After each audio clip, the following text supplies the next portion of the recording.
Aloha, everyone. If everyone could, we're going to start in a few minutes. So we got plenty of seats on the left side of the church right here.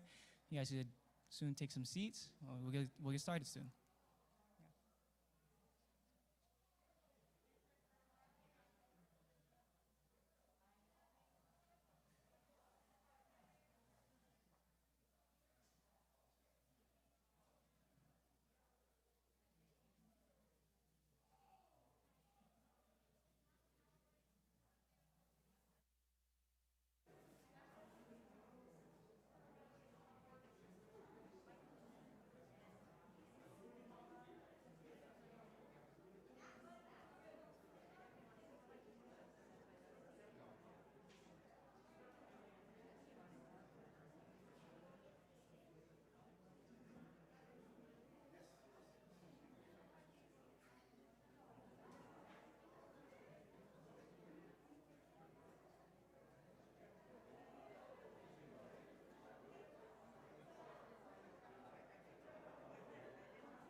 Aloha again, everyone.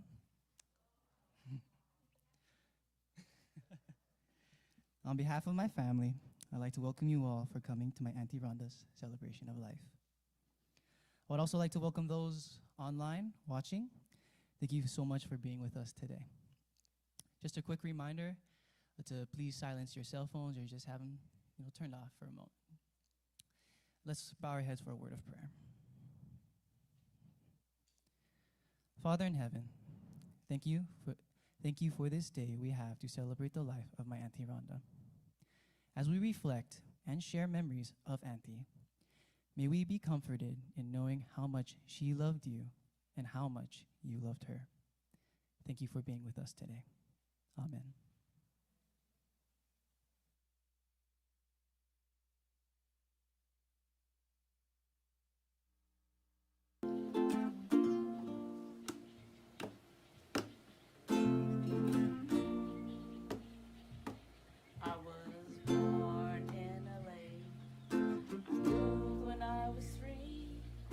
Small little island in the middle of the sea, to a town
I'd like him to live here before it's too late to grow up in the ocean, to be carefree, to be surrounded by friends and family.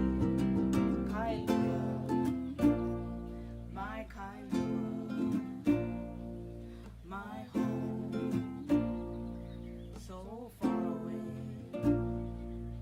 so far away.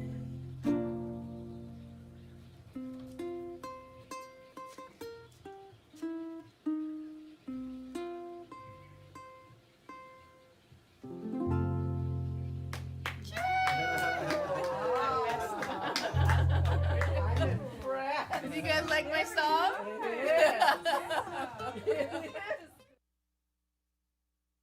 It's like her song. It's pretty cool, right? Did you guys catch the last segment of her song? It was Gilligan's Island theme song. You guys catch that? Gilligan's Island was one of our favorite TV shows growing up. The show was about a group of people shipwrecked on a deserted island, and all of them had to learn how to live together. I think Rhonda and I watched every episode. Adding this to her song was just another creative way to bring more of her childhood memories to life. Rhonda was really musical. She played the ukulele, guitar, trombone, and piano. And she loved country music. Dolly Parton was one of her favorite artists. She loved the storytelling of country music, and you can hear the influence in her Kailua song. Some of you may not know that Rhonda attended this church and went to that school right over here, Kailua Mission School, from the 2nd to the 8th grade. In the 4th grade, she wanted to play the trombone. So my parents got her one. Don't know why she didn't pick like the flute or the clarinet, like most girls did at that time, right? But she wanted to blow that big brass instrument. One day there was a concert, and my dad was wanting to help Rhonda carry that big trombone case for her.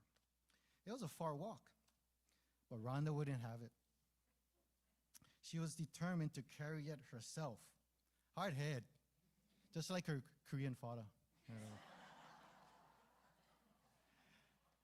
You know, it was cool that she referenced our street in her song.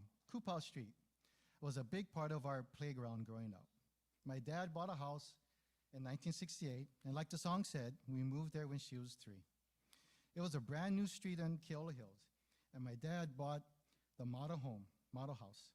Soon neighbors started moving in. Amy, Eric, June, Melissa, Ala, the Saitos, the Shimabukros, the Izumigawas. It was kind of like our own little Gilligan's Island. Rhonda and I would have fun staying out till dark, playing with the neighborhood kids that lived on our street. Really great memories. She was adventurous from the start. At the age of 4, she walked from our house. You gotta remember, our house is kind of way up in Keola Hills. She walked from our house down the street to Safeway just to buy candy.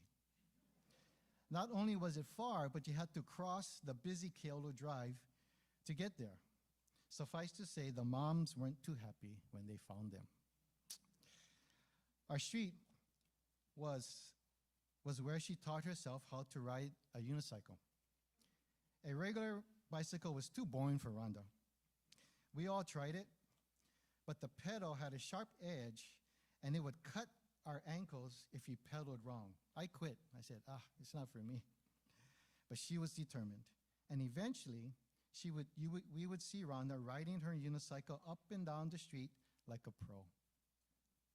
During the summers, my parents would take us and our friends to the North Shore, snorkeling at Sharks Cove, and then having fun jumping off the Waimea Rock was a blast. Over the years, Waimea Bay became her favorite place to just relax and swim. Through the years, we would talk on the phone, and sometimes after a particular stressful day, she would say, I can't wait to swim at Waimea. Last year, she was fortunate to enjoy it one last time. It was a beautiful sunny day. The water was deep blue and clear. There was huge school of bladefish swimming all around. Rhonda loved it. It was her therapy. Going to Bellows for boogie boarding and surfing were also a big part of our family outdoor activities. All of our friends and even my parents were in the water catching waves. It was there Rhonda learned to be fearless, not only in the waves, but also to brush off being stung by Portuguese man-o-war. You guys, Kailua Beach people, you guys know what that is, right? We were lucky to have cousins that grew up on the ocean as well. On the east side, David, Julie, and Miley lived there in Kailua, and our cousins Brad and Sarah, who lived in Makaha Beach on the west side. So from north, south, east, and west shores of Oahu, Rhonda explored and appreciated the uniqueness of each area. Being in the ocean was her happy place. Other great childhood memories were going to Kirk and Jana's house. They were the other Hapa Korean kids in Kailua. They were our BFFs. We'd explore Manuwili and have fun swimming in Kirk's pool all day. It was great growing up in Kailua. Rhonda loved animals. We had 2 cats, a parakeet, 2 rabbits that became more rabbits, 2 turtles, but her favorite was her beloved Lani girl, her dog Lani girl. It was an AKC Springer Spaniel that she got when she was in the 7th grade. So for almost 6 years, Rhonda enjoyed taking care of her, walking her, playing with her.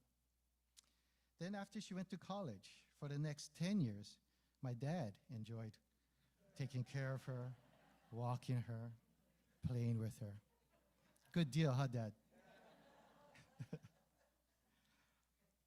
Our Christmases with family was the highlight every year. Christmas Eve with the Oshiro side, Christmas Day with the Kim side. It made us really appreciate the uniqueness of our local Okinawan and Korean heritage. It wasn't until our college years in California that we really got to know our mainland cousins, Colleen, Milton, and Daryl. Learning to ski and having a Christmas up in the mountains in the snow up in Mammoth Lake was great times with the Laos.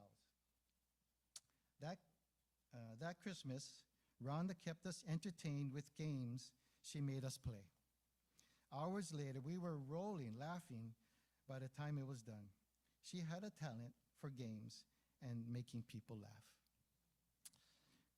When Rhonda decided to be a graphic designer, I didn't even know what that was at that time. But she showed us her projects and the designs she was creating. We were like, okay, wow, that's cool. We don't know why, but that's cool. Rhonda would tell us horror stories about all-nighters, about finishing projects and printing assignments and early morning hours. But I'm sure that was just a glimpse of what you guys have to go through, you designers. We could only be amazed at what it took to be a creative.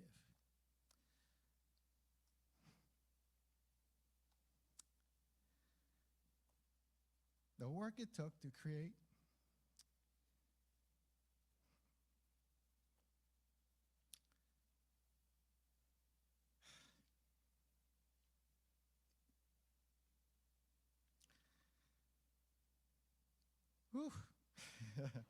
the planning, the executing, being critiqued, then doing it all over again day after day. It was not a road for the weak-spirited. So when she graduated, Art Center, College of Design, which Art Center is ranked 3rd in the nation for graphic design, we knew it was quite an accomplishment. After the graduation dinner for Rhonda, we crammed into her apartment with another fellow graduate. I think his name was Carl. And they shared with us the thought process of their last packaging assignment together. I saw Rhonda in her element, pulling ideas together, collaborating with others, thinking outside the box, just confident.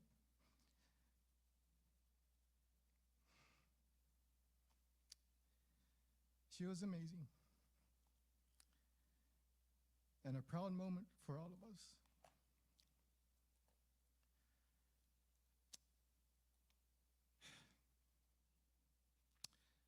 After her first job in San Francisco, she got to be a designer for the NFL. How cool is that?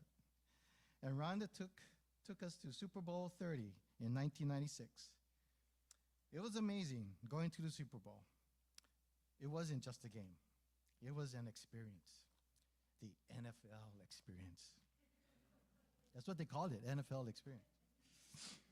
Attending all the festivities before the game, seeing her logo splashed about everywhere. We even took a picture next to a vending machine that had a logo. It was fun and exciting. Being able to see Rhonda's hard work displayed in such a big way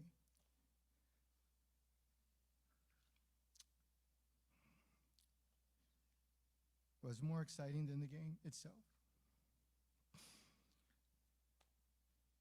It was a proud moment for my parents and me. But the fun didn't end there. Back home, we got free Pro Bowl tickets. We got one-of-a-kind NFL merchandise. It was captivating to hear the background stories of how her design collaborations were picked for the new logo for the Baltimore Ravens, the Tennessee Titans, and the Tampa Bay Buccaneers. How cool that this girl from Coupal Street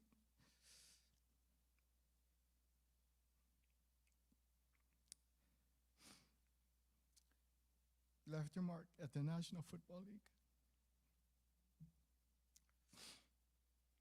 Rhonda was a perfectionist in her work. That's what made her so good. When I asked her to design my business cards and logo, it took months of back and forth. After questions like, who is your target audience? And what are you trying to convey to your audience? Adding the multiple design changes it took to make it perfect, and not until then did we print the cards. But even after the cards were done, there was always something she thought she could do better. Like something wasn't, she could always tweak it to make it better. That was Rhonda.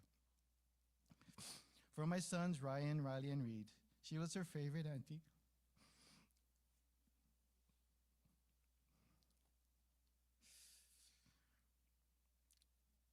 They just couldn't wait to see Auntie Rhonda coming home for summers and Christmases. She was such a fun auntie. When Sherry and Max started coming, all the more fun to have them around. She would say, when I retire, I'm moving back home. Or after Max graduates high school, we'll move back. Hawaii was in her heart and always will be.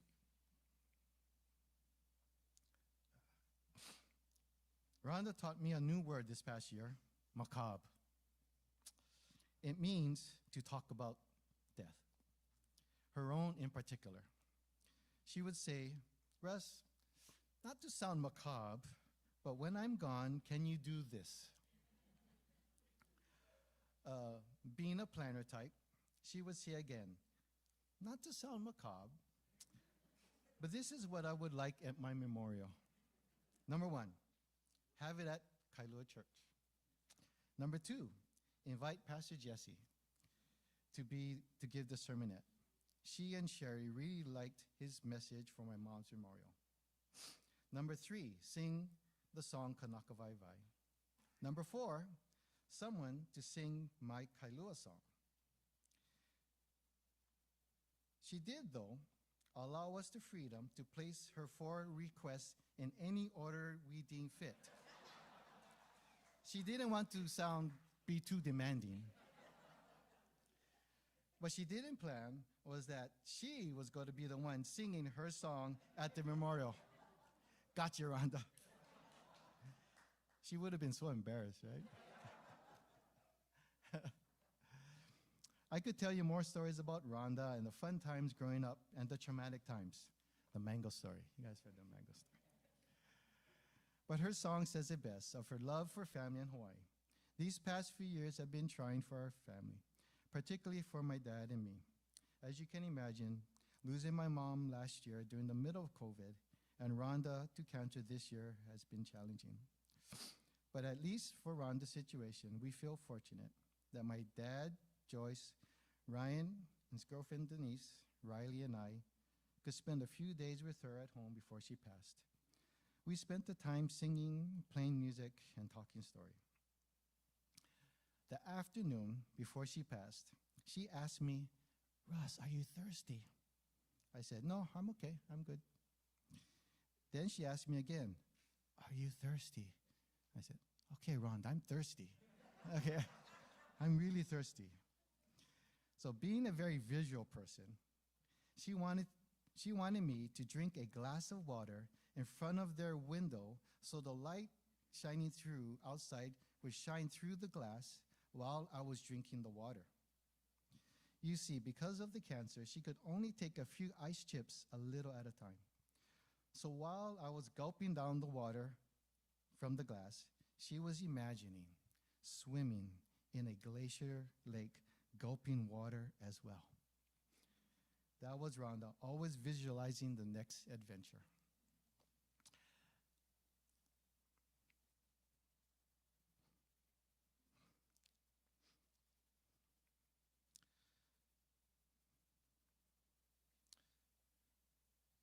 Special thanks has to go to Sherry.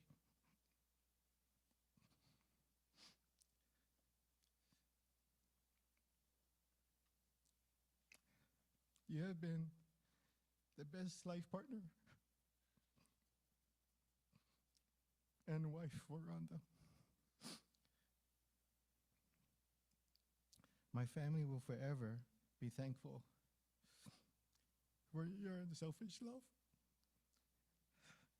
and support you so willingly shared with all of us through the years, especially to Rhonda during these past 2 years of cancer. Sherry and Max, I want you to know you were her greatest joy.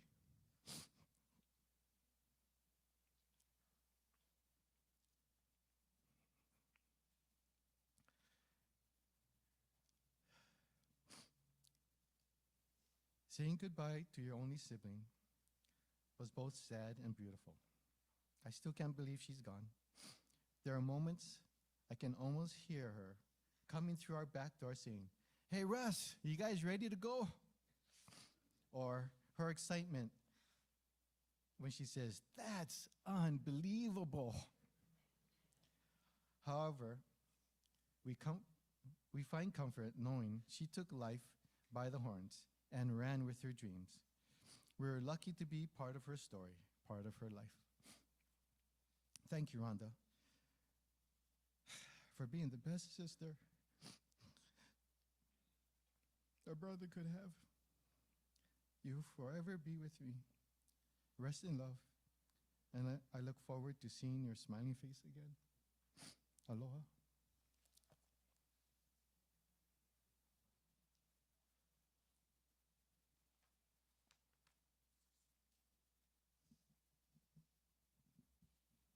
Russ, you were supposed to make us laugh, so it'd be easier when I come up here. You've made it harder. So I want to thank all of you joining us today in person, online, especially for those who've traveled from California and as far as the East Coast. Thank you for joining us today. Rhonda, as you know, loved many, many things: art and design, pop culture, techie gadgets, maps, traveling, nature, and food. But most of all, she loved experiences, and if it was with family, all the better. Her definition of living life to the fullest was to make everything a memorable experience. Experience was a key thing for Rhonda. And when I met her first 26 years ago in New York City, She talked about these great adventure trips listed in the back of Outside Magazine, back when it was the thing to buy a magazine. And as she described some of these trips, her eyes just completely lit up. She would describe trips like trekking through the water in the canyon slots of Utah, trekking through Patagonia. Her whole being just lit up. And when I would listen to those stories, I knew I found my kindred spirit. We shared a love for traveling, something we did a ton of over the years. And they were often last-minute trips, like spontaneously flying to Amsterdam as our last hurrah trip while I was pregnant with Max. Driving upstate New York for a picnic lunch, just because why not? Or a road trip from California to Utah to hit their big national five, or their big five national parks. That's what they call them, the big five. But we did have some trips where we actually planned them out. Not too many, because most were last-minute spontaneous ones. But we planned a trip to go to Korea with my parents, my brother, or like our Europe trip with her parents, or climbing Mount Fuji with friends to celebrate her 50th. She called it Fuji 50 and tried to get as many people as possible to join her. And whether they were spontaneous or planned in advance, Rhonda would always stay up to the wee hours of the night researching the best hotels, the best food to eat, the best experience we couldn't miss. And I slept through it all. And I'd wake up in the morning and she'd tell me, share, this is what I found. Okay. So Rhonda, she loved researching all kinds of potential experiences. And to ensure we would have the best experience from start to finish, that included hotels to avoid because of bed bugs. There is a time period she was obsessed with bedbugregistry.com because that was an experience she definitely did not want us to have. I rolled many eyes, but I was grateful we never had bed bugs to deal with. And when Max came into our life, we did everything together. She made just about anything an adventure or a game, even grocery shopping. While I would go up and down the aisles, planning our weekly meals, unbeknownst to me, she had challenged young Max to sneak as many things into the grocery cart without my knowledge. She would hide at the end of the aisle and watch how successful he was. And if I caught Max, we'd all burst out laughing. I'm sure people in the store thought, what is with that family? And so we'd burst out laughing, and Rhonda would pull Max aside and coax him on how to be more stealth. You gotta be stealth, Max. Anyways, she always found a way to make even a mundane weekly routine an experience, something to remember. We also shared a love for food, as many of you know. One of our craziest food experiences was one of the first summers Max came and spent the summer here in Hawaii with my parents. We commuted to work together, something we ordinarily couldn't do because of Max's school pickup and drop off. And we'd be on our way home, and invariably one of us, probably mostly me because I'm always hungry, I'd say, I'm hungry. Are you? And the next thing you knew, Rhonda pulled out her phone, and she was searching for the best place for tacos, sushi, seafood, whatever it was we were having a hankering for at that time. And because it was 35 miles one way from work to home, we had lots of options. And that summer, we ended up eating out every single night, from hole-in-the-wall places to high-end places. The only criteria we had each time we ate out was that it could not be a place we'd gone to before. So over 7 weeks, we dined out every single night. My mom is probably cringing. But we had so much fun, and we'd critique the food and talk about it and which ones we'd return to and which ones we'd take Max to and which ones to avoid. We joked that we could be professional food critics and maybe we should start a blog and quit our jobs. Anyways, Rhonda had a real love for living life fully, even during her cancer treatments. She boogie boarded here in Hawaii. That was always a big goal. And she played endless competitive rounds of Uno and Yahtzee. We went on carefree drives to take in nature, or we took long walks when she was able to, just to take in scenic views. And occasionally, we drove to San Francisco, eating the best pizza ever in our car because it was COVID. Because as Rhonda put it, we gotta have the pizza, the best pizza. Share, Max, it's the best pizza, right? And we would laugh about it. And nothing ever stopped her or us from having the best experience. Not COVID, not cancer. She was always up for trying something new, right up until the end. And that took us far and filled us with incredible experiences and memories. And in honor of Rhonda, I ask you all to seek out experiences whenever you can and be happy. Or more importantly, as Rhonda would say, be content. It's way more important to be content. Thank you.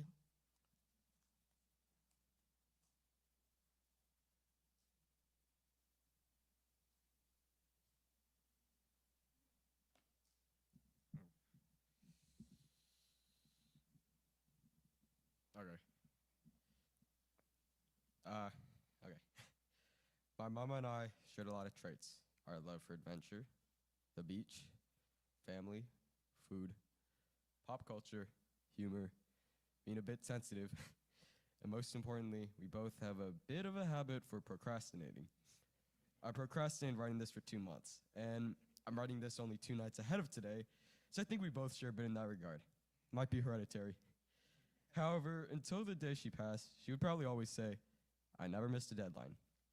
So I hope I can finish writing this in her true fashion. I hold a lot of precious memories with her, and I want to express what made her my number one mama, as I call her.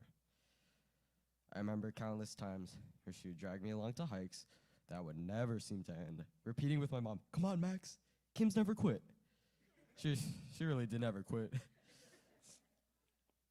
I remember every minute her look of shock when I told her something surprising. Her mouth exploding open, head shaking, eyes closed, screaming, what? And I can't forget to mention her Ben & Jerry's addiction, which at times felt like my younger brother with all the attention she'd give to that pint of pistachio ice cream after a long day at work with her job done. Our late night laughter-filled conversations, our hour past my bedtime to my mom's chagrin, piled up over the years, just like our recycling bin of the ice cream cartons, dubbed the Ben & Jerry's graveyard. My mom was a lot of things.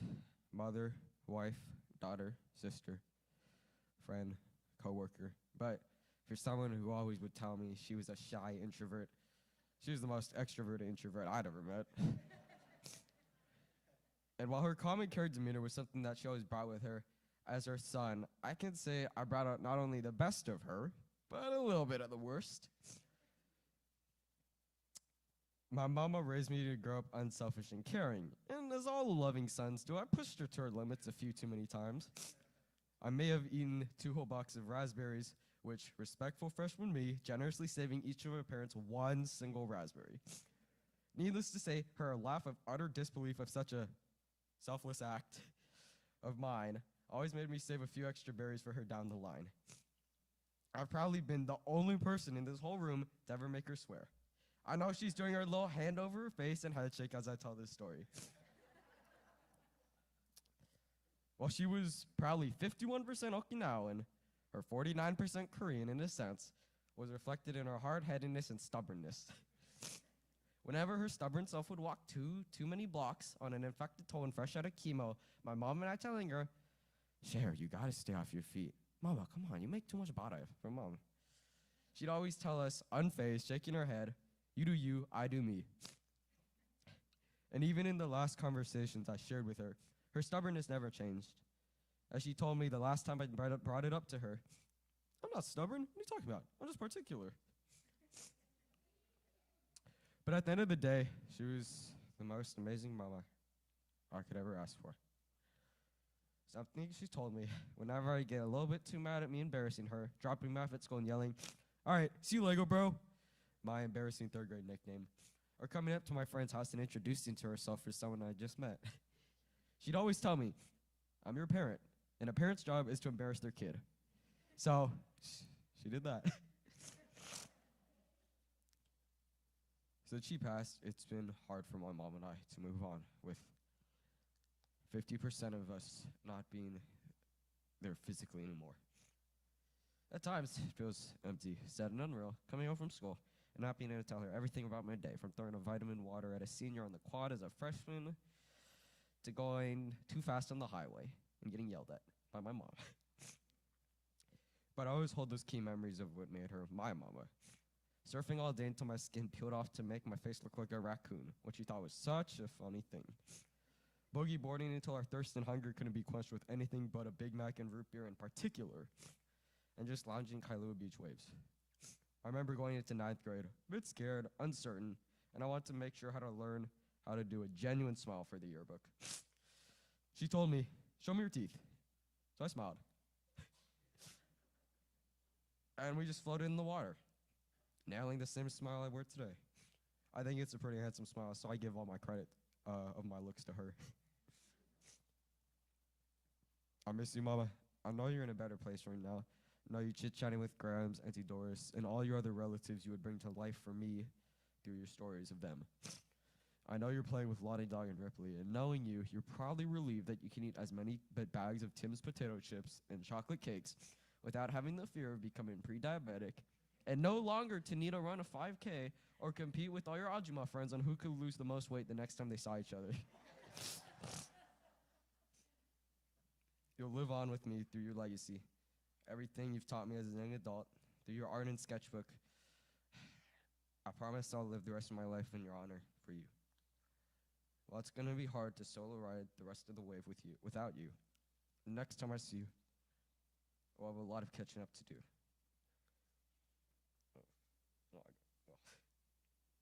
Racing through the emerald-colored waves on Kailua Beach on a nice sunny Hawaiian day. I love you to the moon and back. Well, aloha till we meet again.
might wish for? What might you wish for this year? Okay. Woo! 56. 56.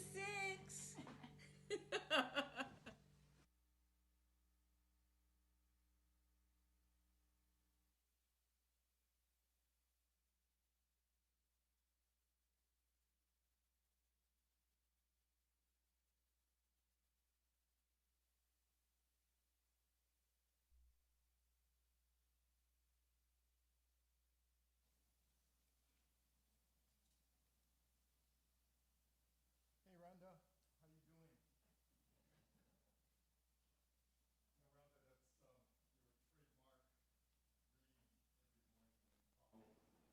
Now, Rhonda, that's your trademark read every morning. And I still think every morning driving to work that I'm going to hear that, hey, Kurt, how you doing? And I still hear your voice as I drive into work, and we used to talk every morning. But yeah, I brought you a hot fullest, your favorite. I don't know if we have room up here because Darren took up all the space, but let's leave it there. So hope you enjoy it. But such a beautiful day today with all the great family and friends here celebrating your life. And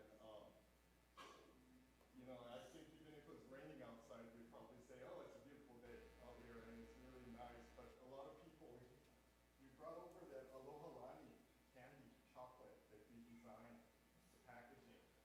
And we just finished designing that, so I think everyone's all enjoying it today.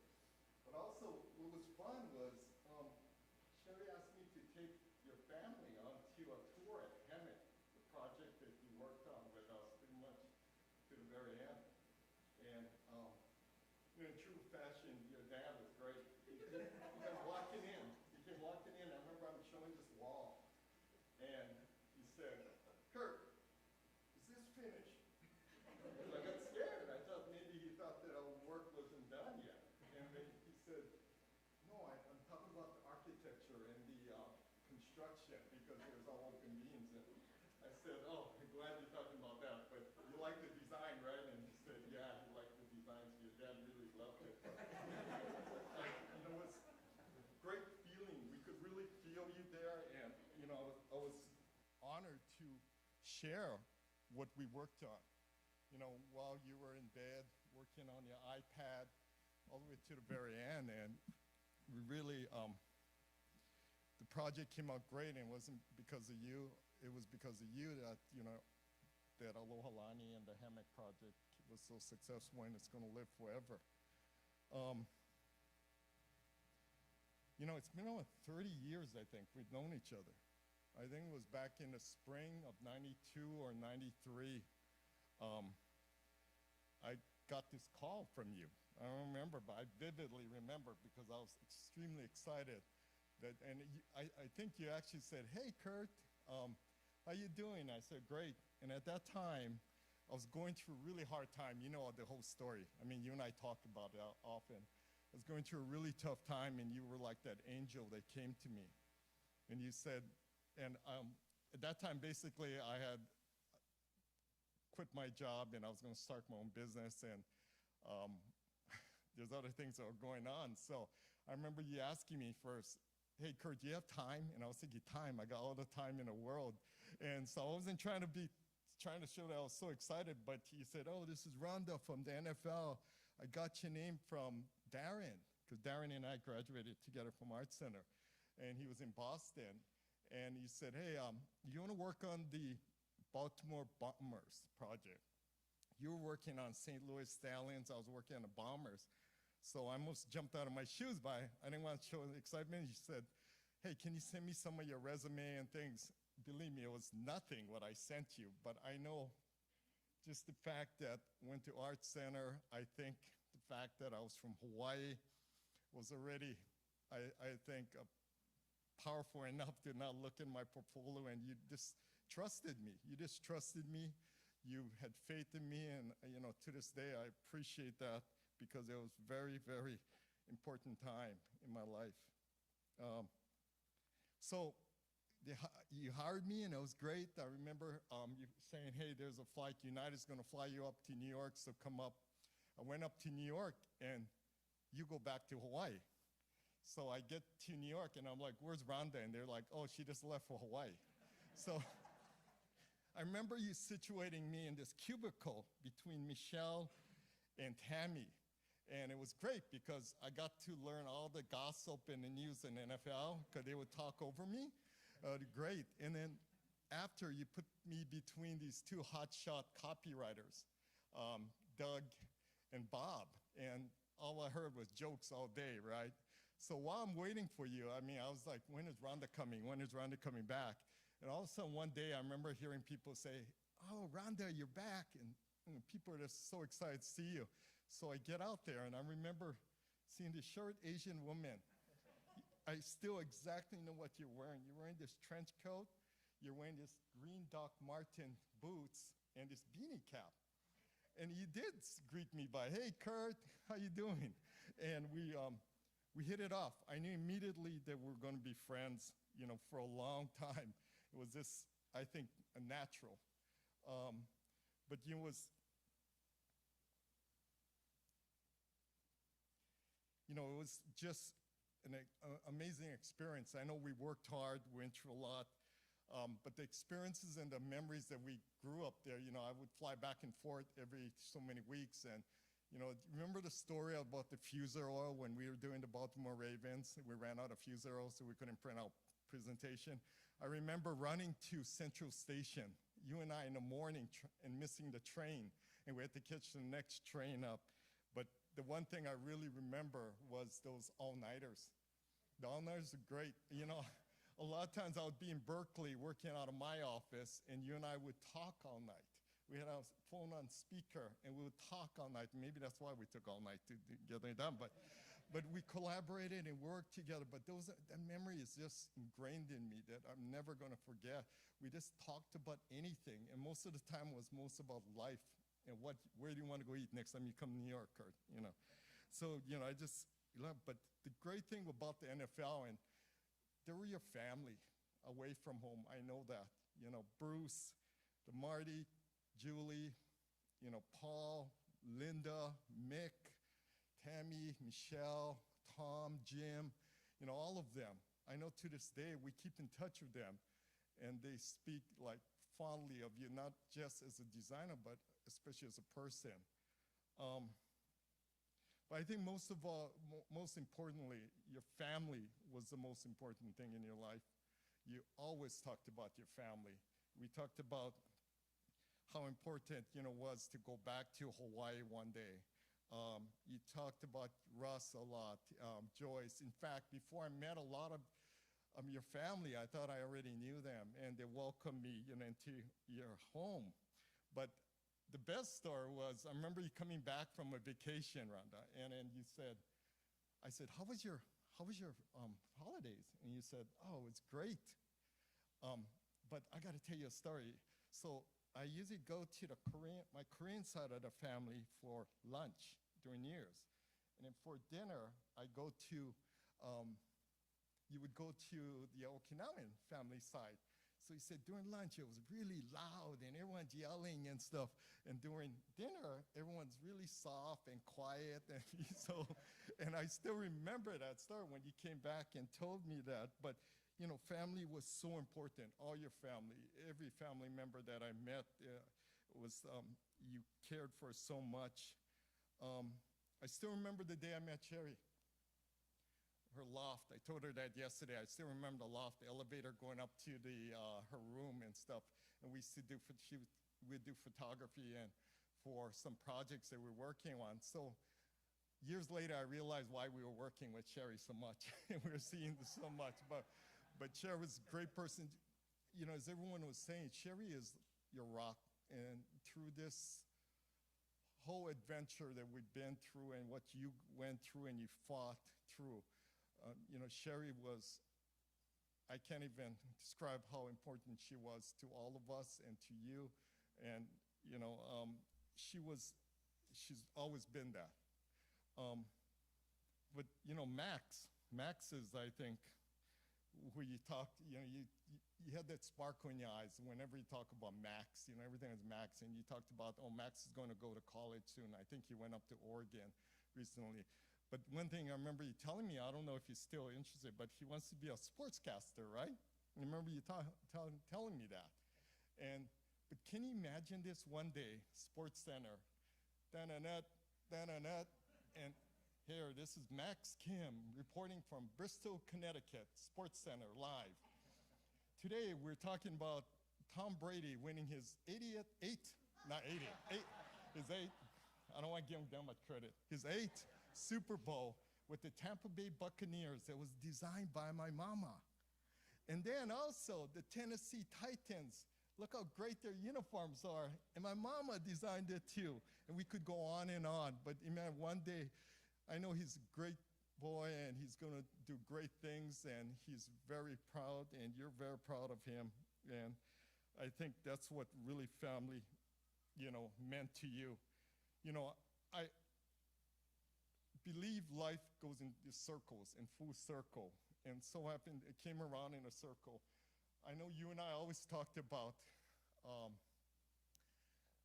getting together, working together, doing business together, designing together. Again, we talked about for years. In fact, Sherry had a good analogy yesterday. She said like two people trying to date and never really get together.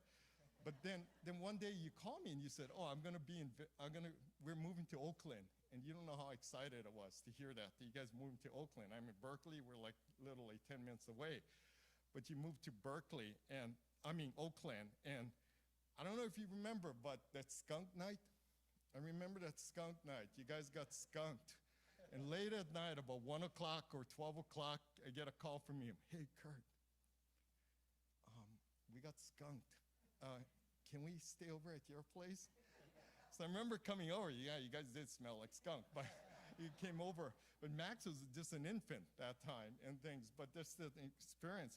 But, for you coming back, I thought really brought us together, how much back together physically, and we went to dinners and so much of these dinners and ate so much of this food, but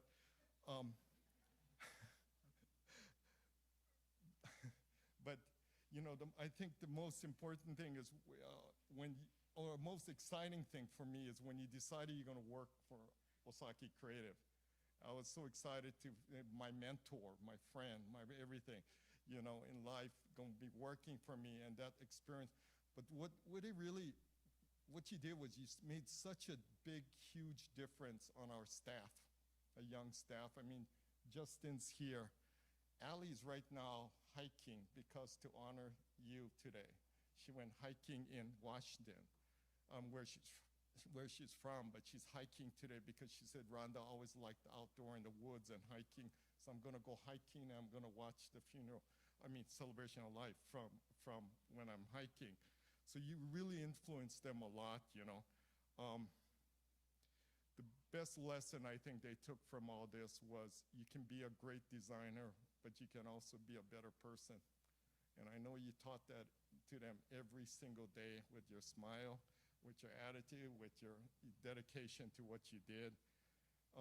You left a lasting legacy. In the day I informed my team or our team of your passing, they cried.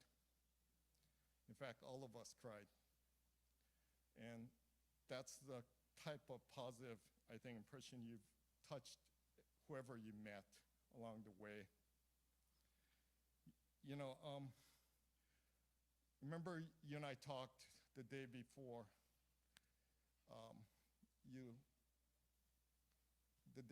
your passing, and I feel fortunate that I got to talk to you that day. I remember even you coming on the phone and go, how you doing, Kurt? And your voice was so even though how tired you were and how much you fought so valiantly, through cancer, you're so upbeat yet. I could still see you smiling through the phone. And we talked, and the thing you said, Kurt, we're going to meet again in heaven and eat Thai food together. And I said, I'm looking forward to that. But one thing that you kept on saying goodbye to me. You said it several times, goodbye, Kurt. Thank you. And, I need to apologize because I never said goodbye to you once. And the reason for that, because I know you're always going to be here next to me. I know you're going to be in our hearts forever. So thank you.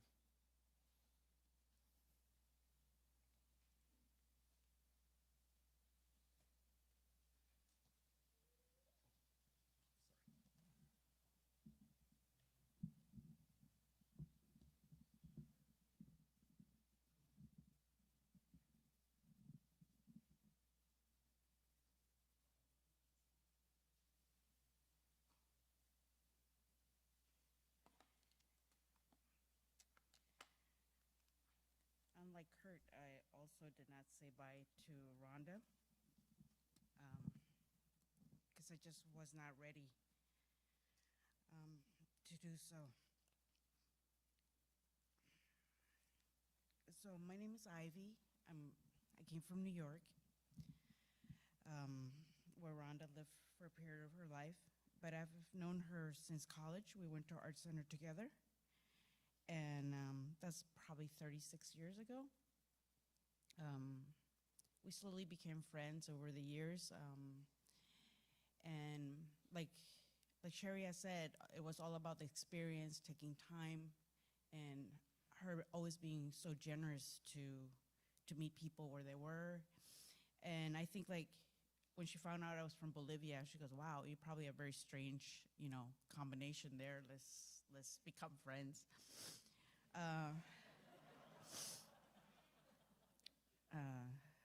So, we've known each other for a really, really long time, including times that we were very bad cooks. But, we thought she would have me over in her apartment and she would cook ramen. And she goes, "But you know what, I'll jazz it up for you.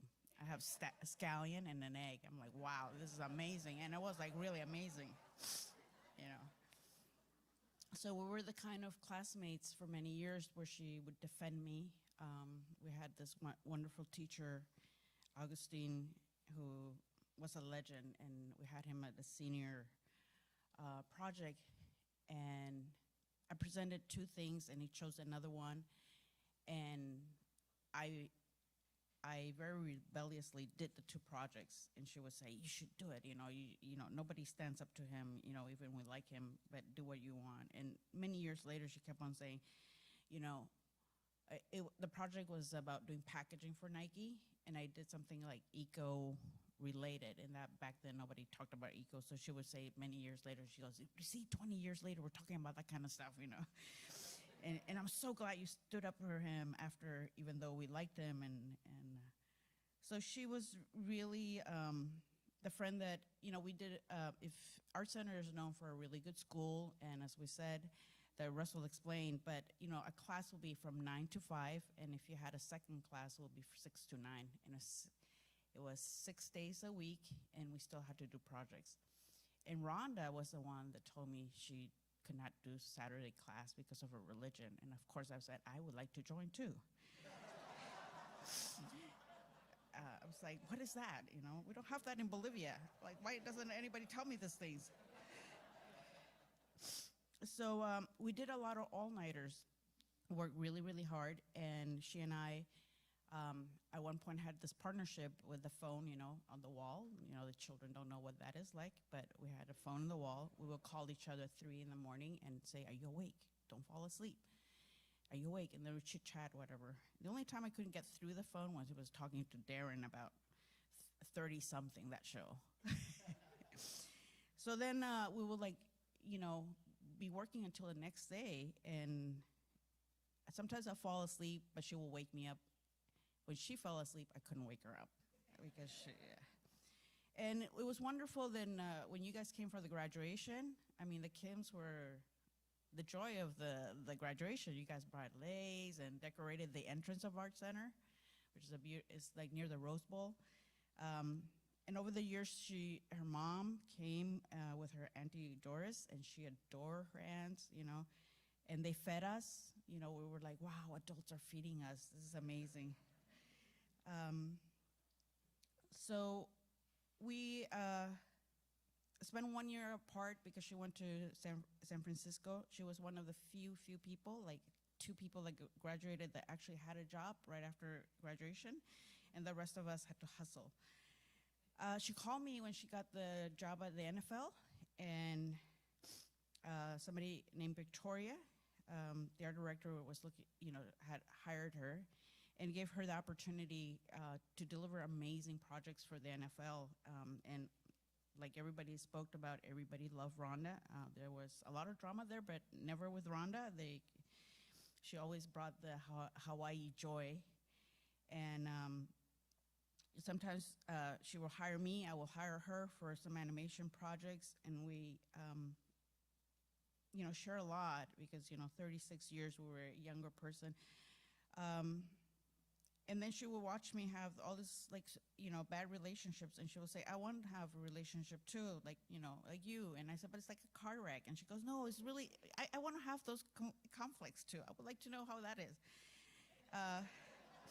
And she goes, I want to be like my brother, and Joyce, and have a family life like that. And I'm like, but it's super complicated. She goes, no, you don't understand. I want that. And of course, when she met Sherry, she said to me, I would like you to meet her. So we went out, and at the end of meeting Sherry, she goes, let's go out and eat. And I'm like, it's 9 o'clock. So we went to this very well-known place called Florent in Chelsea. It's 24 hours. And I did not go home till the next morning at 9 o'clock because Rhonda talked about Sherry the entire night. And this is before cell phones. I did not call home. So my husband was like, what? I thought something happened to you, and I was really mad. And I said, but you see, there's this Sherry. He goes, there's a payphone. And I said, Rhonda was just talking so much.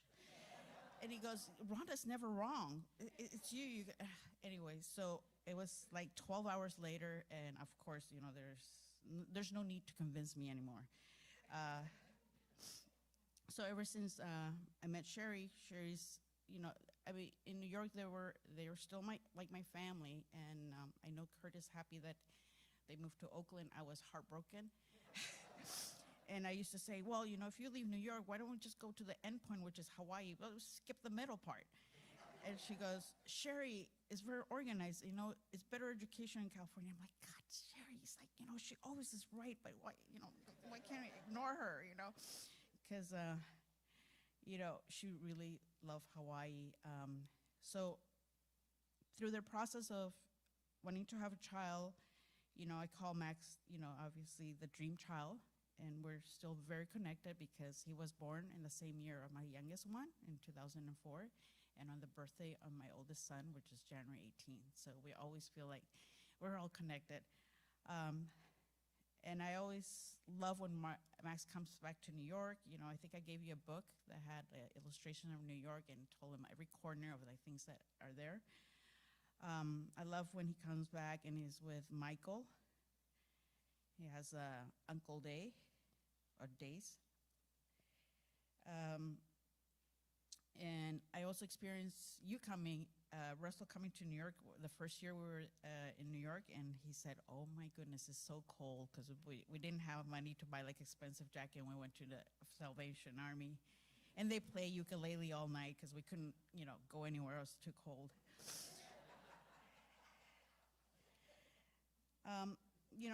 She was extremely proud to be a mom, and that was really a thing that, she, wanted that home life, and she finally got it. She trusted Sherry for everything, so did I, because we rely on Sherry on everything. Let's put it that way. We go camping, Sherry takes care of everything.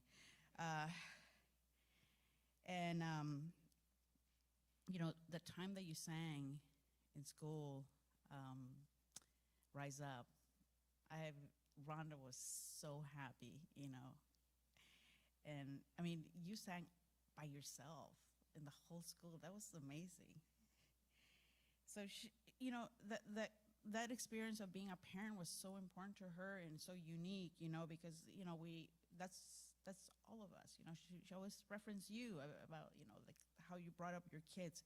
She would show me Instagrams about your kids? And she goes, you should follow them. And I'm like, that's so creepy. Why would why would the aunt's friend, they'll see that and they were like, oh my God, strange people. Oh. And I'm like, I'm not doing that.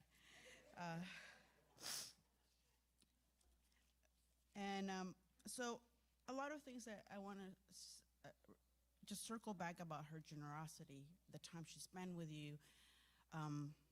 You know, I spent a lot of times at night speaking to her, even when she was sick. And I went, my last trip actually, before this one, was before COVID, and was to visit her and taking naps with her after chatting all the time. And it reminded me of the days that we stayed till 3 in the morning.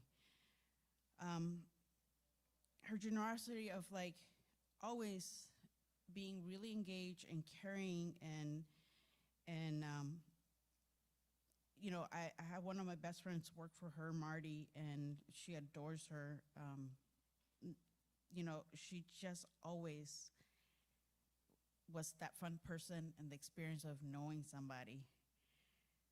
What else can I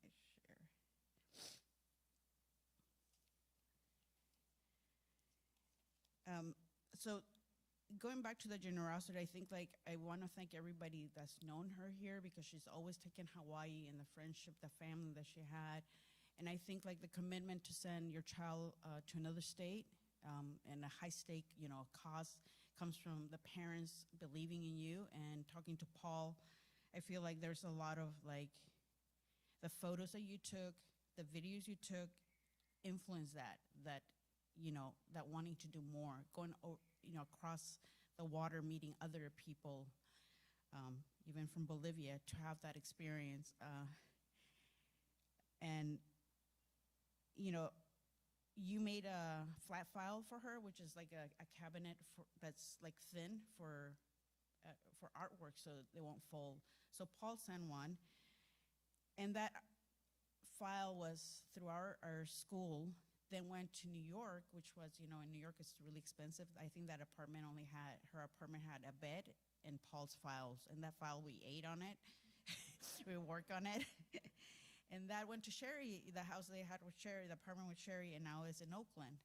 So I just want to let you know that nobody had a father that made a flat file or even bought a flat file for us. So I think that carried on her, those details and that dedication. So I just want to say to you, thank you for the family that she never, you know, this was the destination always. And I used to have this dream. We talked about like I would sell everything and we would buy, you know, because they always say, but there's no work in Hawaii. And I said, well, you know, what do we like to do? Eat. So let's open a fish grill place. And, you know, we'll like, in the morning, we'll just say bye to Sherry. And we'll just go to the beach, and not to say that she cannot bring a bento to us in the day, midday. So, you know, that continues to be the things that we talked about until the very end. My last message to her was that, you know, I respected her, the way she lived, her decision of how she lived her life, and that I will like see her every sunrise, every sunset, every trail, every plant, and we swim in warm waters, surrounded by fish and hopefully a turtle, and basically saying is that I see you throughout my life. So thank you so much again for having me this Thanksgiving, feeling a little part of her. Thank you, Sherry, for having me, and Max.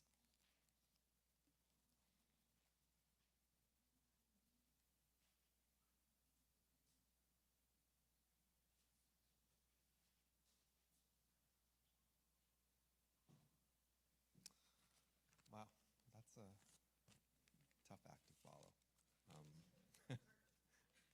So I'm Darren.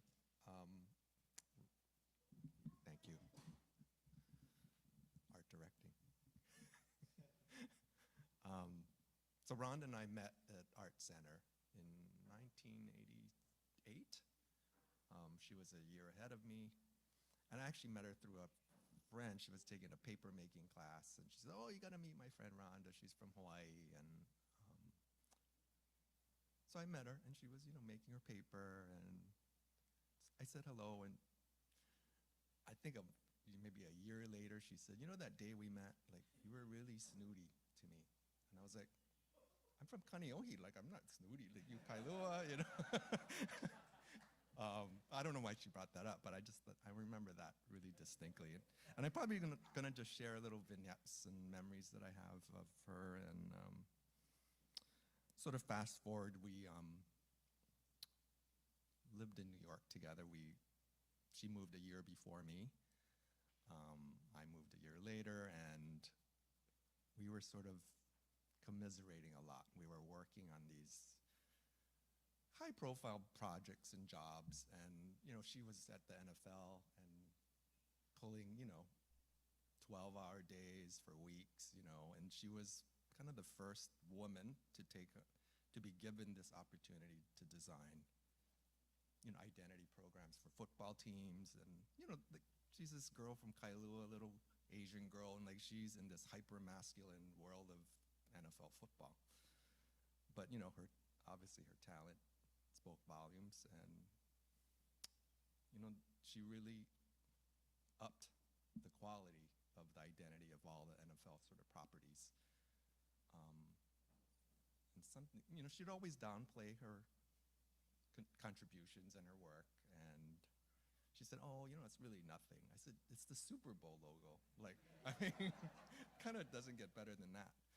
And I said, when you show people or tell people you did the NFL or the Super Bowl logo for many years, like, people understand that and they know what you did. I said, when I tell my parents I did an annual report for this financial company, they're like, "Is that hard?" Like, so kudos to her. But she really built a team there, Kurt being a member of that team, and some people that Ivy had mentioned, and really elevated the quality. And, again, she would downplay that. So, all those nights working late, and sort of misery loves company. We would go to dinners. Like, in New York, you eat dinner around 9:30, 10. So we'd go to our favorite shabu shabu restaurant in sort of the winter, and we would, talk about work and our bosses and, deadlines and presenting. And but we, muddled through. And she always talked about Hawaii, like, okay, gonna work hard and go to Hawaii. And that sort of built her up and refueled her so she could go back to New York and sort of attack the city life. We share a love of Broadway. We probably saw every revival and musical and got the best seats. Just a little story. The last show we saw, maybe it was 3 years ago, was a revival of My Fair Lady. And she was in New York for a business trip, and they were sold out, and it was $500 tickets. And she kept going online, and I think they were releasing tickets like every hour. So she calls me maybe an hour before the show time. She goes, "D, I got tickets, 2 tickets, orchestra tickets, but we got 1 hour." And I'm like, "I'm in Brooklyn, like, I gotta schlep it all the way to..." So we meet. It's like 5 minutes before the curtain goes up, and we are running from the subway, and we're like, 53 years old, like, schlepping it. But we made it to our seats. But it was really worth it I could just see her smiling as the overture started playing, like, just from ear to ear. So it's those moments that I really share, and she was so happy. And she would sing all these, show tunes. Would talk about you playing a lot of Broadway albums when she was young.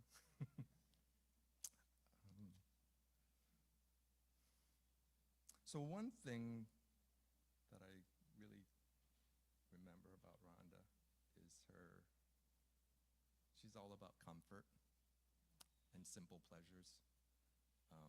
Obviously Hawaii, her family, the life of Hawaii, and how how she made you feel when you were with her. It kind of wasn't about her, which was amazing to me. Even her last text to me, which was 2 days before she passed, I told her I loved her, and she said, I love you more. And I was like, she's taking care of me. Like, but that was just, who she was. And I think I did see her at her happiest when she was with Sherry and Max, and to see her life sort of expand and broaden and deepen. And they're sort of the yin and yang, which is the perfect sort of combination. And now to see it come through fruition through Max, like I see Rhonda and Sherry's and their hard work and the young man that he is today. So my last thing I want to say is, I think Rhonda's in a comfortable place now, which is what she's always desired, and that was her goal, is to be comfortable. And so fly on, Rhonda, and soar. We'll miss you, but we'll see you again.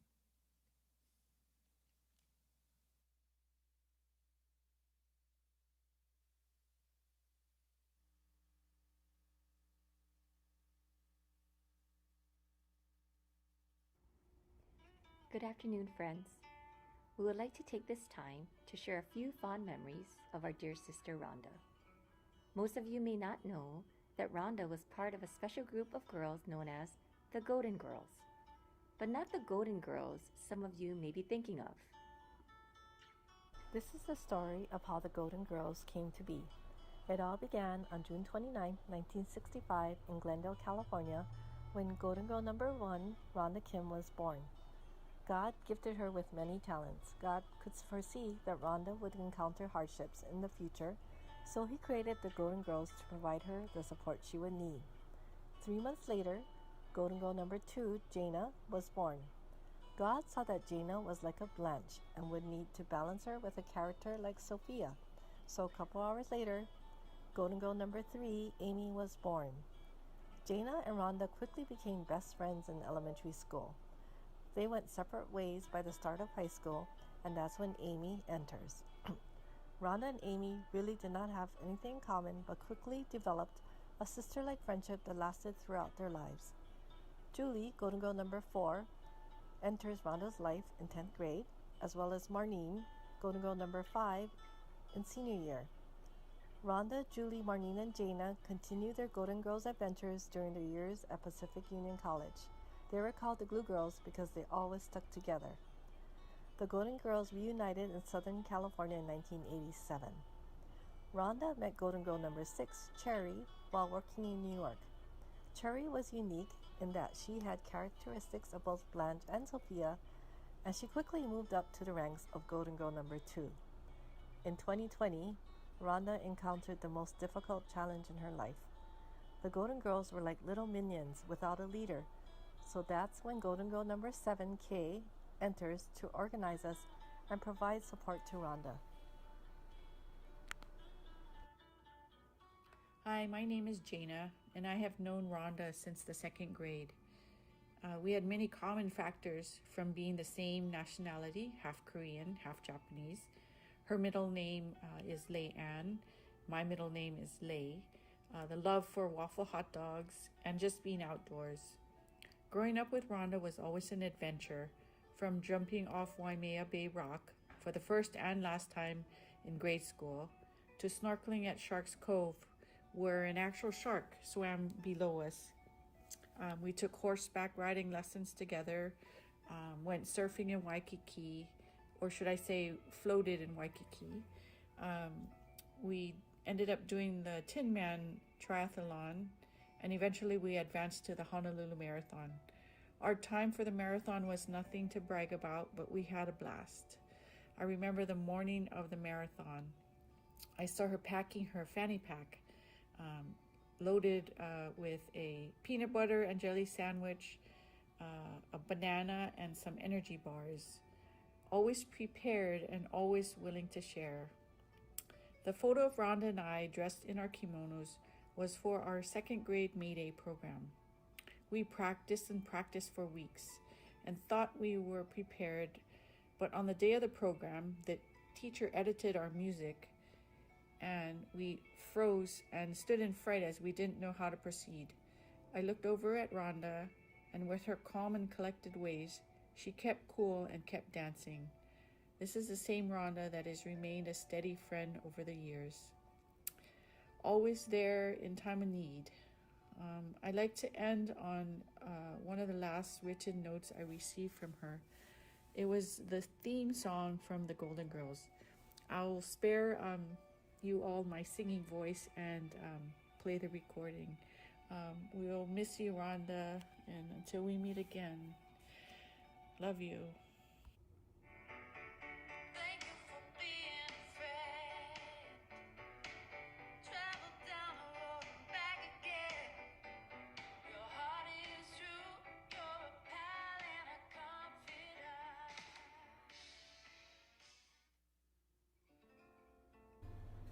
I'm Amy, Golden Girl number 3.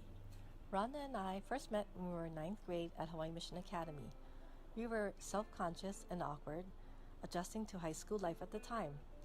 I was one of the few friends Rhonda made that year that did not use her to connect with her brother. Reflecting back to the beginning of our friendship, we did not have much in common. Rhonda loved the water, I was a land lover. Rhonda liked Broadway, I liked Hollywood. She was right-brained and creative, I was left-brained and analytical. She was a risk-taker, I wasn't. At our first school picnic at Sherwood's, a group of us were in the ocean. I, being a land lover, did not know how to swim. Rhonda watched as I struggled to avoid drowning as I was being pummeled by the waves. She then came to me and said, Amy, you have to jump when the wave comes, not when the wave passes you. Rhonda was determined to make me learn to ride the waves. During exam week, Rhonda would take us to Walls in her station wagon, where she taught me how to ride a bodyboard. I credit Rhonda for giving me the confidence to tackle waves and accept challenges. I treasure this photo taken with Rhonda this year because that boogie board represents the common interests we shared and the change in path my life took because of her.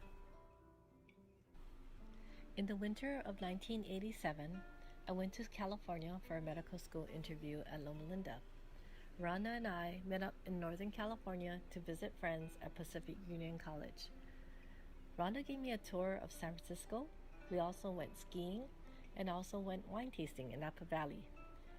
We then traveled to Southern California for my medical school interview and also to have fun at Disneyland. She lived life to the fullest in everything she did. The photo here with Jana, Rhonda, and I eating shave ice was after the memorable Bikini Bowl competition. The last event was the 1-mile run on the track. Rhonda came to me for advice. She was worried that running was not her strength and that Jana would beat her. I told her, let Jana stay in front, let her pace you, and when she bonks and tires out, run past her. And she did. We all know the end of that story. For her family, friends, work, and play, she gave 200% of herself. If I had not met her, I would have been a boring, sheltered pre-med student with no interesting stories to share with my daughter. Thank you, Rhonda, for always being there for us. We will miss our fearless leader and will be looking forward to continuing our adventures in heaven. This is Marlene. I've known Rhonda since summer camp in elementary school, but didn't get to know Rhonda till Hawaii Mission Academy. Rhonda and I were co-editors of the yearbook. One night, working late, the day before deadline, 'cause, you know, we're procrastinators, I fell asleep. I woke up and started cleaning up, and for some reason I couldn't figure out why Rhonda kept taking pictures of me. Then Mrs. Wahe's husband came to pick her up, and I was outside talking to him. After they left, Rhonda, Jana, and I drove to my grandfather's empty apartment in town, and when I went in the bathroom, I saw it, the mustache. I was walking around with a mustache without knowing it for about an hour. I was sure Randy, a classmate, did it, but found out it was Rhonda. And what did Rhonda do with my picture? Put it in the yearbook without my knowledge, of course. Rhonda and I have had lots of adventures together, but one of the most memorable was in 2015. In 2015, we would all turn 50. It was Rhonda's idea to climb Mount Fuji. Julie, Jana, Amy, and Kay couldn't go, but Jeff and I decided to go. We met Rhonda and Sherry in Tokyo at the end of June. We took the train out to Gotemba, where we were supposed to start our trek up Fuji. We planned to hike Mount Fuji the next day. It was pouring rain, with gale force winds at the top, so we decided to cancel. We ended up going to Hakone with Hiromi, who was supposed to hike Fuji with us. Hiromi was our tour guide, as she speaks fluent Japanese. We rented a car and Jeff drove us to the Japanese Alps. On the way, we wanted to see Mount Fuji. There was a break in the weather, so we decided to climb from 5th station to 6th station. Of course, not too long after we arrived at 6th station, it started to rain, so we headed back down. In Takayama, the 4 of us stayed at this beautiful ryokan with onsen, hot springs. We all stayed in one room with tatami floors with our own futon. Rhonda asked me, "Marlene, do you snore?" I said, "No, only when I was pregnant." Next morning, Rhonda plays me a sound recording of me snoring. Typical Rhonda. I will truly miss my friend Rhonda. She brought a lot of fun and laughter to my life. I'm Julie. Rhonda was a humble person, for she did not know the impact she had on people. I met Rhonda during our sophomore year in high school. I was the new girl in school, and she and I became friends, and eventually lab partners for science classes. Even the tedious anatomy and physiology lab became amusing, dissecting the disgusting cat cadaver with Rhonda. When the test time came, I would drill Rhonda on countless names of cat muscles, and she would implore the teacher to come quickly to test her, and then she would regurgitate what she just memorized and pass with flying colors. She even created an amazing calendar for classroom wall for extra credit, which she almost didn't get if I didn't remind the teacher that he had forgotten to give her credit. Rhonda says she will be forever grateful to me for helping her pass the class, but actually it was her talent that did it. Rhonda did not have to take anatomy and physiology if she was going into arts, but she said it helped her when she had to take nude drawings at Pasadena Art Center. Rhonda knew what she was doing. I admire Rhonda for following her guts and doing what she really wanted to do in life, not what others wanted for her. I wish I had her courage. During my senior year, when I was living in the dorm, Rhonda would invite me to her house almost every weekend. I was living away from home for the first time and was often homesick. The Kims made me feel like I was part of the family. One of the most memorable weekends I spent with them was Thanksgiving of 1982, when Hurricane Eva hit the islands. Riding out the hurricane in the dorm would have been a scary experience, but with the Kims, it was an adventure. In my yearbook that year, Rhonda thanked me for always coming over when she asked me to. But in reality, she was the one who helped me get through that year. I'm forever grateful for her love and friendship. Because of Rhonda and her parents' generosity, to this day, I am inspired to open up my home to others as well. The last time I was in Hawaii with Rhonda, I was back at our Kailua home, dreaming about us Golden Girls retiring in Hawaii together. I'm really going to miss Rhonda. Hawaii won't be the same without her. But I look forward to having more adventures with Rhonda in our ultimate retirement paradise, our heavenly home. This is Kay. One of my favorite memories of Rhonda is her persistence, especially when it came to something she was craving. During her treatment, we often talked about how sucky chemo was, especially because food was not enjoyable anymore.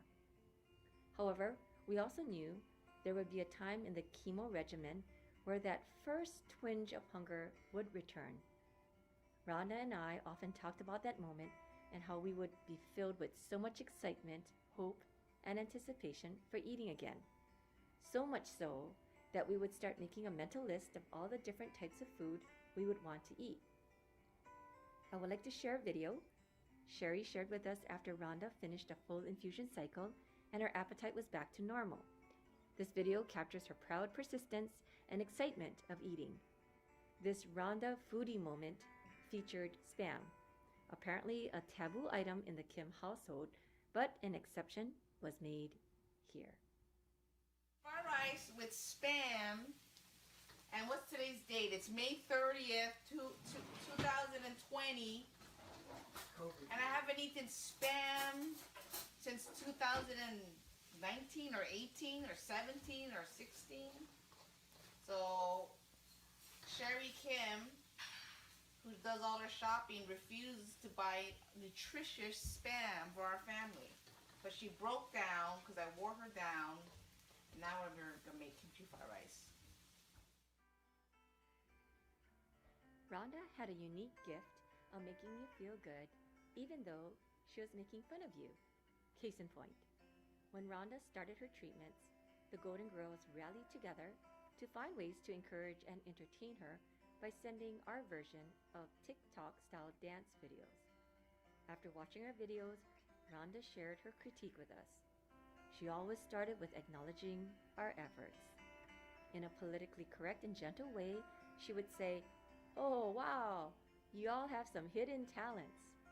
Slowly, she would weave in a giggle here and there, making a comment about one of our dance moves, which eventually led to a chuckle, and finally, full-blown laughter at us, or maybe with us.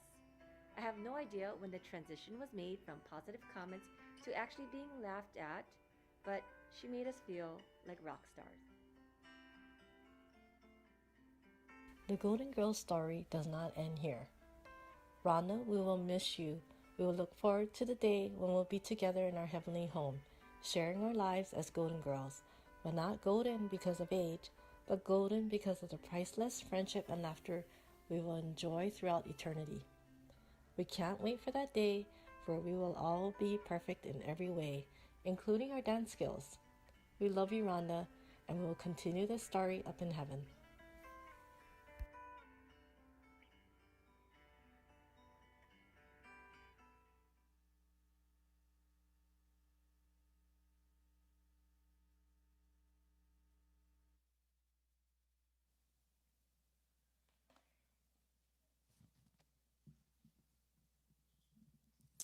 Aloha.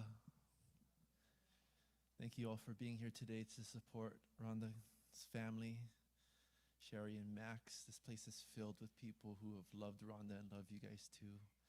There's not a doubt in this room right now that this place is filled with aloha. You know, there are times where I come to a service and there's not much hope, there's not much memory, there's not much love. This is not that kind of service, is it?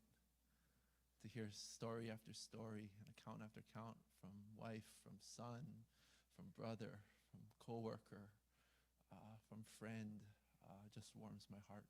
And I'm honored to be a part of this today.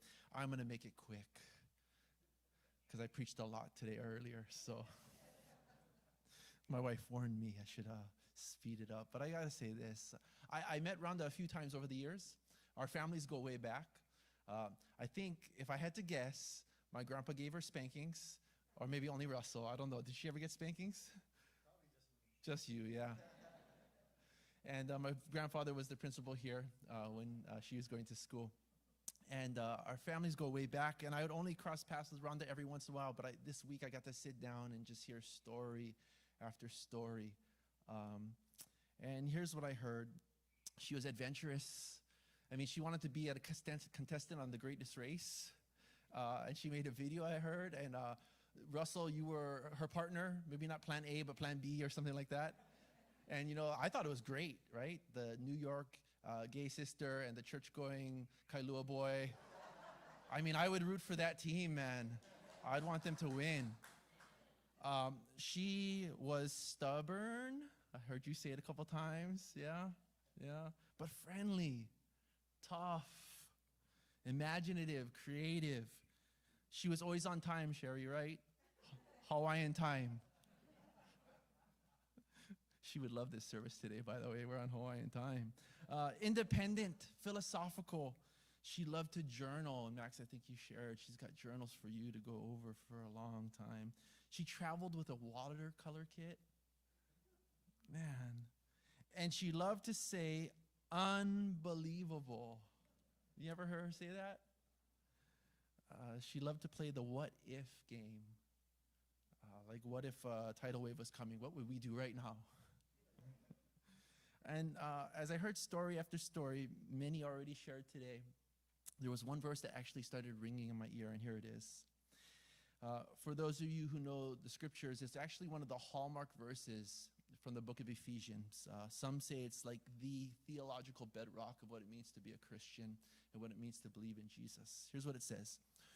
For it is by grace you have been saved through faith, and this is not from yourselves. It is a gift of God, not by works, so that no one can boast, for we are God's handiwork, created in Christ Jesus to do good works, which God prepared in advance for us to do. So much in this, but let me just share a quick thought. Rhonda reminds us of grace. Most of us don't have a clear understanding of grace, probably because we haven't had a good experience with grace. We're fixated on what we've done right and what we've done wrong and where we've fallen short and what we've accomplished, where we have failed. And people seem to remind us of that all the time, but that's not grace. That's transaction. That's you reap what you sow.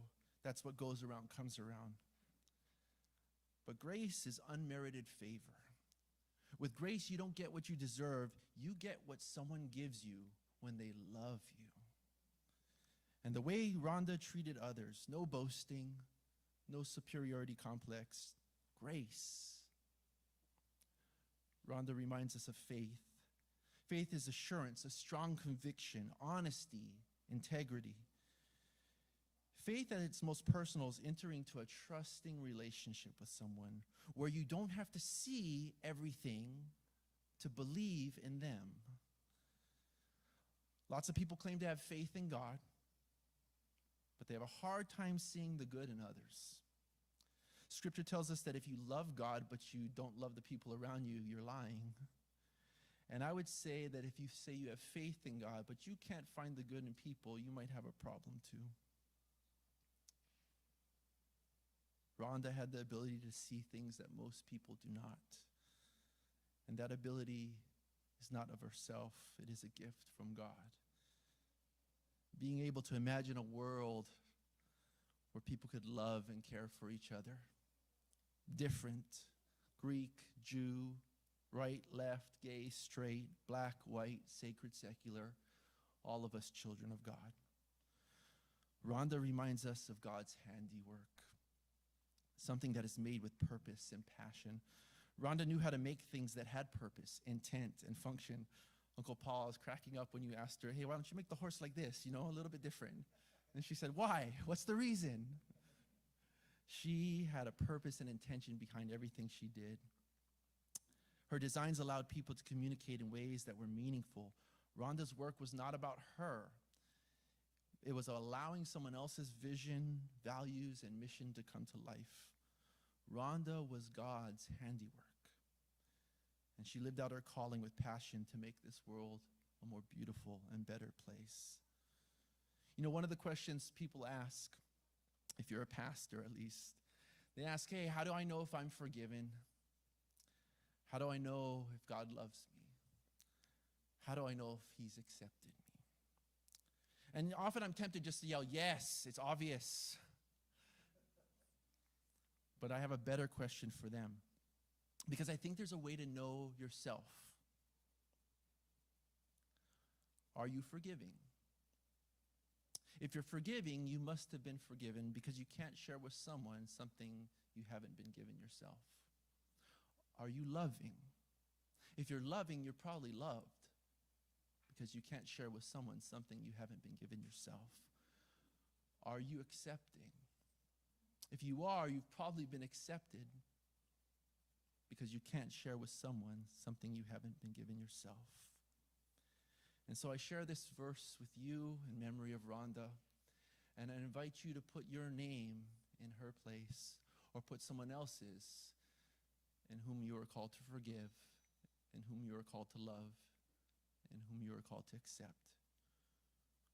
For it was by grace Rhonda has been saved through faith. And this was not from herself. It was a gift from God, not by works. So Rhonda couldn't boast, for she was God's handiwork, created in Christ Jesus to do good works, which God prepared in advance for her to do. And so one last thought. Let's play the what if game. What if we're loved beyond measure? What if there's a home for all of us? What if one day all the good stories that we thought were over, well, they were just beginning? What if one day we can all be with God again? Rhonda would say, unbelievable.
Paradise with you, Lord.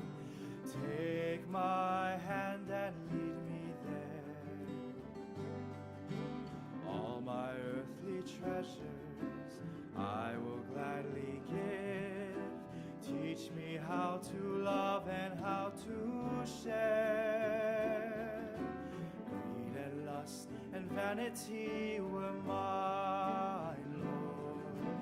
Then I found your love divine. Now I'm on my knees, I pray I find a way. Let me walk through paradise with you.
with me as we have our benediction.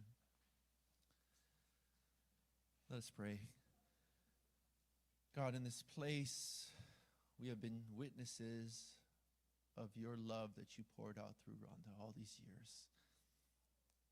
And I ask that as we leave this place, we might leave with a piece of her in our hearts, ready to put our stamp and fingerprints on this world that we've been entrusted with.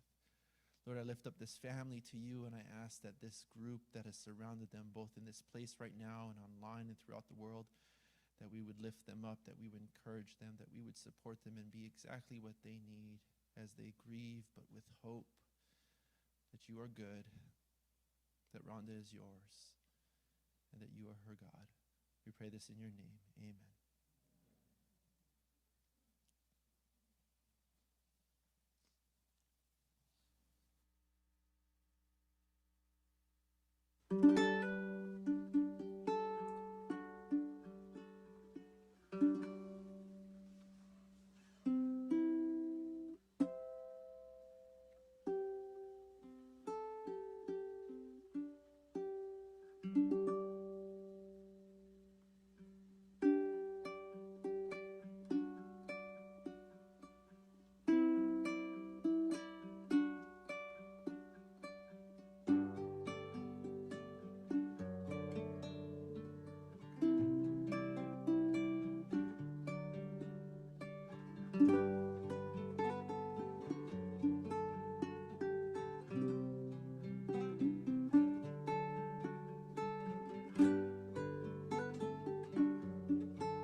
Gee, let me think what you might wish for.